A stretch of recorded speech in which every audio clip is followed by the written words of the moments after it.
monetizing digital services since 2004, boosting the entertainment industry by making digital content accessible for everyone. AWG, where innovation meets monetization. From Audioboom comes Covert, a new podcast that delves into the murky world of spies, soldiers, and top-secret military operations. I'm Jamie Rennell, and together we'll discover the real stories of history's greatest classified missions, told by the operatives, soldiers, and journalists who experienced it firsthand. Follow Covert on Spotify, or subscribe now on Apple Podcasts, Stitcher, or wherever you find your favorite shows. 15 seconds. Guidance is internal. 10, 9. Ignition sequence start. Space Nuts. 5, 4, 3, 2. 1, 2, 3, 4, 5, 5, 4, 3, 2, 1. Space Nuts. Astronauts report it feels good. Hello again, and thank you for joining us on Space Nuts, the astronomy podcast, with your host, Andrew Dunkley. That's me. And Fred Watson from the Australian Astronomical Observatory. That's him. Hello, Fred. That's me. Hello, Andrew. How are you doing? I'm very well. Good to see you again. Indeed. It's good to see you too. Today, we're talking about black holes, and it seems that there's a little bit of a mystery. I mean, there's a lot of mystery surrounding black holes, but one of the mysteries is why they only seem to come in two sets of sizes, either, sun-sized or super magnificently large beyond belief size, and nothing in between. Why is it so? Well, it appears they may have figured that out, or at least they've got a theory. And we're off to a part of the galaxy not far away, I imagine, because we're sending a spaceship there, and we can't go too far these days unless we've got plenty of time. We'll find out what that is. And SOFIA. We're going to talk about SOFIA. And that's all I'm telling you for the moment. So, Fred, first up, let's look at black holes. They only come in small and extra large, and we haven't known why. Have they figured it out yet? Apparently they have. Yeah, this is, I think, quite an important piece of research that's come from a collaboration between scientists in Israel and in the United States. I wondered do you know what a black hole is, Andrew? It's a singularity. Oh, that's very good. That's very, very good. Yeah, but I don't know what that is. Well, you and I are singularly good at explaining these things. Mm-hmm. So, actually, the definition of a black hole is it's a point at which the density of space is infinite. Right. So, and look, that immediately blows your head in.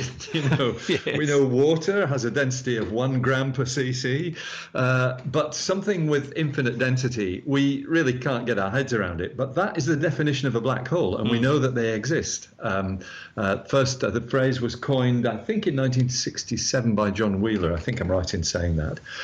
Anyway, a point where the density of space is infinite. What that does, because we know from Einstein's general theory of relativity that any sort of matter in space curves the space around it. That's actually the effect we feel as gravity when we sit here on the Earth, usually held onto our seats when we're sitting down by gravity. That's not, as Newton thought it was, it's not a force pulling us down. It's the fact that the space around the Earth is slightly distorted. So the force that you feel at your feet is the shape of space at your feet is slightly different from the shape of space at your head, and you feel that as a force pulling you down. So black holes, of course, having this infinite density in a very, very small space, they distort the space around them enormously. They curve the space violently around them. And what that does is prevents any light escaping from a black hole, which is why they're called black holes. Mm-hmm.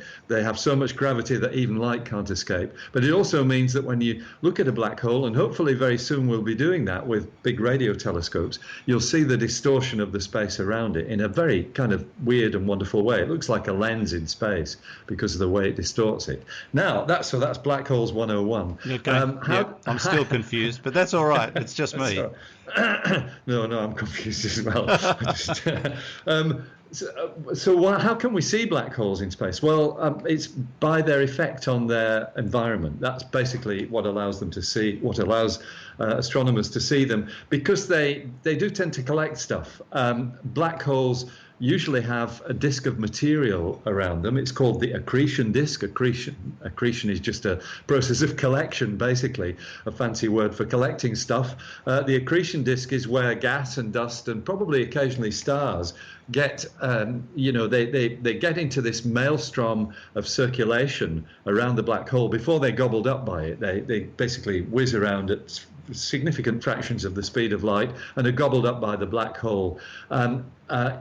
It's the sort of jostling of material within this accretion disk that actually allows us to see the black hole, because that jostling emits X-rays and radio waves and a few other things. So even though the black hole is black, the accretion disk is glowing. And you make it sound so elegant, Fred, but it's actually cataclysmically violent.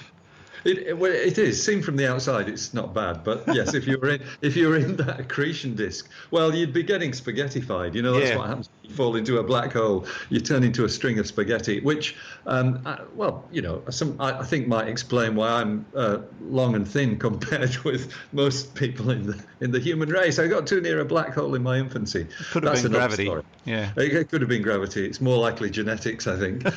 So to cut to the chase here. We know about black holes, we can observe them, we can see their effect on the environment, and that allows us to weigh them, to measure their mass. For example, the black hole that is at the center of our galaxy, the Milky Way galaxy, has a center in the constellation of Sagittarius. We know there is a black hole there because we can see its effect on stars that surround it. And in fact, those stars circulating around it, actually quite close to the black hole, but in no danger from being dragged in by it because they're far enough away. Those stars, then the movement of those stars allows you to weigh the black hole, and you get an answer for that of 3.6 million times the mass of the sun. So this thing weighs as much as 3.6 million suns. Good grief. And that essentially qualifies it to be called a supermassive black hole. Now, we believe there is a supermassive black hole at the center of every galaxy. In fact, some galaxies have supermassive black holes whose mass is measured in billions, not millions of tons. Millions, not billions of solar masses, not tons. There's far too many tons to talk about. It's solar masses that we measure these things in the mass of the sun. So some black holes at the centers of galaxies are billions of times more massive than the sun. Are you still with me, Andrew? I am, Fred, yes. I actually understand, mega-sized things in terms of what's happening in space. It's hard to imagine, but I do understand they exist. We are born megalomaniacs in the world of astronomy. Right, now, the other extreme is that we also see black holes that have about the same mass as the sun, maybe 2 or 3 or 10 or perhaps even 50 times the mass of the sun. We believe they are formed when really massive stars explode at the end of their lives. And that's a process that's relatively well understood. We know how these things came into being. But the two big questions are, one, why do we never see anything with a mass of, say, 10,000 times the mass of the sun? There's nothing in between. A not so super middle-sized black hole. Exactly, that's right. That's the professional term that's used for this. Not so super middle-sized black hole. We don't see them. No. There aren't any. We see the solar mass-sized ones, and we see the billions or millions of solar mass-sized ones, but nothing in between. And the other question is, how did those big ones get so big? And the answer has now come from these scientists I mentioned at the beginning, based in Israel and the United States. And what they've shown is that probably the black holes at the centers of galaxies may well have formed in the very early phase of the universe, perhaps 10 to 12 billion years ago. The universe is about 13.8 billion years old. We know galaxies were forming prolifically early in that period, so maybe 10 to 12 billion years ago. And what these researchers have demonstrated is that black holes do gobble up stars. With a fair degree of rapidity, and in fact they've put a number on it. They reckon that a black hole will collect perhaps about 10,000 solar. Let me get that. Let me put this in a different way. They show that a black hole will collect one solar mass of material in the form of stars, in other words, 1 times the mass of the sun, about every 10,000 years. So that it suggests that it's a constant rate. So these black holes are growing 1 solar mass every 10,000 years. That sounds very slow. So if you do the maths and add it up over 13.5 billion years, you get supermassive black holes. You've got the bottom line there in words far more concise than I could ever put together, which is why you're a radio star and I'm just an astronomer. I wouldn't say just an astronomer versus a radio presenter. It's, yeah, their universes apart. Indeed, and that's a pun and a half there. But so that's the point. That if you grow a black hole slowly over long enough, you get the supermassive ones at the end. And if all black holes do that, well, it means you never see these intermediate mass ones. So you might have seen them. If we'd been around, we'd been around 7 to 10 billion years ago, we would have seen middle-sized ones. Yeah, gotcha. That's right. It all makes sense, Fred. And you know what's so great? We have an answer to something in the astronomical world. Very rare. Yes. That's right. And so it'll be really interesting to see how the astronomical world reacts to this, because it could be the solution to a problem that's dogged us for, well, decades, really. Interesting times. Black holes are just so fascinating because, we spend a lot of time studying and talking about what is essentially nothing, infinitely. Yes, infinitely. All right. You're listening to Space Nuts with Andrew Dunkley and, of course, Fred Watson. Space Nuts. Next up, Fred, we're going to talk about a mission that's due to start in a couple of years' time. The New Horizons probe, I believe, is headed for, wait for it, dun, dun, dun, MU-69. Look, you've got to hand it to astronomers. They really know how to give glamorous names to their target objects. MU-69, the little asteroid that is the next target of interest for the New Horizons space probe. Just recapping, of course, that New Horizons made its epic flyby of Pluto back in 2015. It's hard to believe it's 2 years ago already. July the 14th, 2015, and absolutely revolutionized our idea of what Pluto was like. Everybody in the astronomical world, and I think most of the normal world as well, they were all amazed at the information that came back from New Horizons, revealing Pluto to be a world with essentially geological activity going on, even though that activity is not in rocks, but in frozen water and slushy liquid nitrogen. Anyway, so that flyby took place at a speed of about 14 kilometers per second, because New Horizons, being a really fast spacecraft, and the reason why it had to be fast was to cover the 5 billion or so kilometers to get to Pluto before everybody lost interest in the project. It did that in about 10 years. So it was one of the fastest solar system probes ever launched. Maximum speed 23 kilometers per second. It slowed down by the time it passed Pluto, because that's what happens with gravity. But because it was so fast, there was never any chance of slowing it down to put it in orbit around Pluto. That was simply ruled out by the physics of what would be needed to do that. Yeah. So the decision was taken after the flyby, not just to wave New Horizons goodbye, because it will eventually leave the solar system, but to try and target another of the belt of icy asteroids, of which Pluto is a large member, that we sometimes call the Kuiper belt, named after Gerard P. Kuiper, who was a Dutch-American astronomer who actually proposed that these things existed back in the 1950s.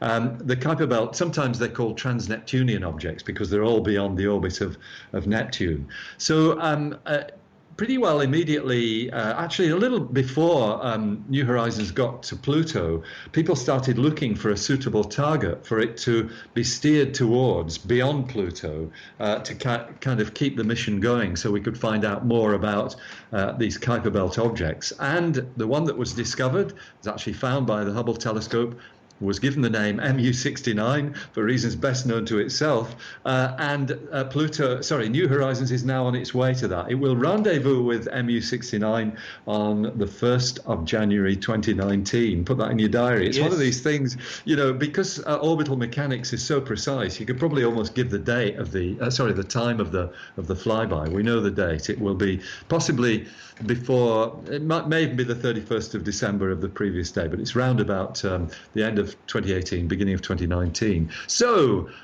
what's happening at the moment is New Horizons is basically switched off to conserve all its power. It's in a kind of hibernation mode, which is actually what it was in when it was on its way to Pluto. But in the meantime, astronomers have been looking at MU69 to try and find out more about it, because we know virtually nothing about this tiny object way, way out there, probably somewhere in the region of it's of the order of 6 billion kilometers from Earth. It's, so far out in the solar system, it's almost inconceivable, but we can still see it with our telescopes. So what has happened is observations have been made that show that MU69 was about to occult a star. So what is an occultation? Occult just means hidden, or the occult we talk about, but astronomers use that term as well. An occultation is when an object like an asteroid passes in front of a distant star and it dims the light of the star, and that lets you measure how big the asteroid is, because you know how fast it's going. Yep. So for the length of the dimming tells you how big it is. So this has been tried now twice, actually, with MU69. So the first one was on the 3rd of June. It passed a star, and I think over 50 observers had telescopes all over, actually, South Africa, Argentina, the southern hemisphere region where the shadow of this asteroid cast by the star was going to pass across. They got results from that, a 2-second occultation, which tells you immediately that this is a very small object, and captured lots of images. But they couldn't really get any direct observations of MU69 itself. It was thought to be somewhere between 20 and 40 kilometers in diameter, but it may actually be, a group of smaller asteroids rather than a single object, and that's something we really don't know about yet. But further occultations have been planned. One has already taken place. I haven't seen any results from it, but it was made by SOFIA, which we're going to talk about in a minute. I'll tell you what SOFIA is. But the next one is planned for a few days' time from when we're recording this. It's actually going to be on the 17th of July, and that will be observed by the Hubble Space Telescope. So hopefully we might find out a little bit more about MU69 in the very near future. Watch this space. And I'm guessing it's been targeted because it was convenient, or was it targeted because they thought there was something unusual? Initially, it was the first of those options. So when the mission scientists were looking for a suitable target beyond Pluto, I think they had something like 3 candidates, objects that were found, and for each one of them you'd have to make a course correction. So you've got to steer New Horizons in the right direction. MU69 was just chosen, I think, pragmatically as the best bet for getting good results from New Horizons. Okay, well, we'll certainly be able to talk more about that in about a year and a half. I guess so. Well, it's better than the several billion years we've got to wait to talk about other things. We'll be there, don't worry, we'll be there. We will, in spirit. This is Space Nuts with Andrew Dunkley and Fred Watson. What a matchup! And what a team, Mike. Metro PCS and the iPhone SE for $0 on a network that covers 99% of people in the U.S. Oh, impressive. Play with the best. Switch to Metro PCS and get a 32-gig iPhone SE for $0. Metro PCS.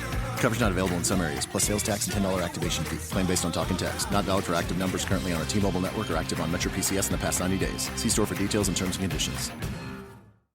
Okay, we checked all 4 systems and keying with a go. Space Nuts. Now, Fred, you did mention SOFIA, which has become part of the story of MU69 that we were just discussing. We had a question. In fact, we had a photo sent to us by Lisa, who lives not just just down the road from me, about an hour's drive. Lisa also used to work in radio, and we stayed in touch over the years. And she used to present and talk to you on a regular basis. So it's nice to hear from Lisa, who is travelling at the moment. And she sent us a photo of something which is SOFIA. So what is SOFIA? Well, it's an acronym, and the acronym stands for Stratospheric Observatory for Infrared Astronomy.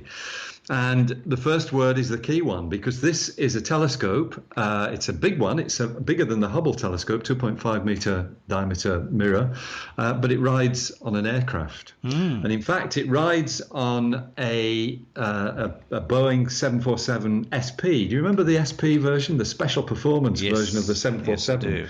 They used to fly between Sydney and Honolulu, as well as over to the west coast of the United States. I remember flying on them back in the 70s and 80s. So a shortened version of a 747 to give it additional range. That's in the days before aircraft engines became as efficient as they are now. So SOFIA is actually a project jointly operated by NASA and the German Aerospace Center, the DLR. And it's basically an airborne observatory that flies on missions really all over the world. They station the aircraft at different places. It's recently been in New Zealand, and make flights from there to take it up to a height of round about 12 kilometers above the Earth's surface, where there is virtually no water vapor in the atmosphere. The atmosphere is completely dry. And what that means is that you can look at the full wavelength range. That means all the different, wave bands in the infrared region of the spectrum. So the redder than red, that area of the electromagnetic spectrum that is beyond red light, that is of great interest to astronomers because there are many sort of diagnostic signatures in there that tell you about objects in space. One of the problems with observing infrared radiation from the ground is that water vapor absorbs it in certain bands. If you get above all that, as you do with SOFIA, then you have a wonderful infrared view of the night sky.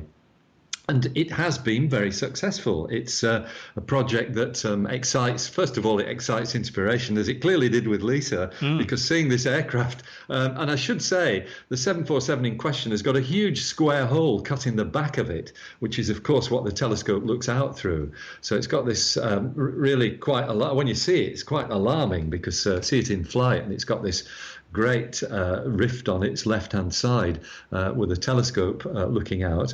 It's actually quite an old aircraft. It's 40 years old, in fact. It was built in April 1977, but it's still going strong and still doing excellent work for astronomy. I had great reports of a SOFIA mission that one of my colleagues at the Australian Astronomical Observatory took part in a few months ago. He was observing remnants of supernovae in space and finding infrared images from that. I also know the deputy director of SOFIA because he and I used to work together in Edinburgh, a man by the name of Hans Zinnecker, German in origin. You know what? I was hoping you were going to say Han Solo. I know, it's a bit of a shame, but Zinnecker's pretty good. Hans is somebody who, every time I've ever seen him, he's always had a smile on his face, and maybe that's because he's deputy director of SOFIA. A delightful man, and I'm delighted that he's attained these great heights in the, and that's a pun, of course, in the astronomical world. Yes. I have to explain my puns, Andrew. They're not like yours. They're not. Keep working on them. Yeah, don't give up your day job. That's right. Anyway, it's great stuff. And so, SOFIA, thank you, Lisa, for mentioning it. It's it's a remarkable project. I should add, she did it while she was on holiday in New Zealand, so she thought of us while she was supposedly enjoying herself in a time of leisure. So that was lovely for her to take that photo and email it to me so that we could have a chat about SOFIA on the podcast, which now we know all about. Very good. Well, we'll do something else next time. Absolutely. It does, it does give me a little prompt to, as you always do, to ask our listeners to send in their questions, because that's really a very important part of what we do. We're trying to tell people what they want to know, not stuff what they don't want to know. Exactly. Although I'm going to set you a little bit of homework, Fred, because there's been a bit in the news lately about a possible Mars-sized object in the Kuiper Belt. We've talked about Planet 9 before. They're even speculating on a possible Planet 10. The mathematics suggest these things exist. They have not yet been seen. So maybe you can look into that one for us and we can talk about it in the next couple of weeks. That sounds like a great idea, Andrew. You're grimacing. I can see it. No, I'm not. I did see a headline whiz by that said something about Planet 10, and I didn't have time to look at it. So I will check all that out, and maybe even we should be getting Sophia to look for this thing. Yes, indeed. That would be good. Yeah. Wouldn't it? And just a quick message to Lisa. I noticed one of her friends, when she posted the photo of Sophia, said, "Is that the vomit comet?" No, that's a completely different story. It is. Which we might talk about some other time. We will indeed. Thank you, Fred, as always. Great pleasure, Andrew. Good to talk to you. Good to talk to you too. We'll catch up with you next time. Fred Watson from the Australian Astronomical Observatory. And you've been listening to Space Nuts, the astronomy podcast, heard on just about every podcast platform available online. And don't forget our sister podcast, Space Time with Stuart Gary. Until next time, thank you for joining us on Space Nuts. Space Nuts. You've been listening to the Space Nuts podcast. Mission complete, Houston. Subscribe to the full podcast on iTunes, Audio Boom, and Stitcher, or your favourite podcast distributor. This has been another quality podcast production from Bitesz.com. Welcome to Mafia, a new podcast telling stories of America's criminal underworld. Gotti assumed the position of head of the Gambino family. And using the name Donnie Brasco, I was able to infiltrate the Bonanno crime family in New York City. Bugsy Siegel is an American mob legend. One man changed the whole texture and landscape of crime in America. Listen to Mafia every Wednesday on Apple Podcasts or wherever you get your favorite shows. Monetizing digital services since 2004. Boosting the entertainment industry by making digital content accessible for everyone. AWG, where innovation meets monetization.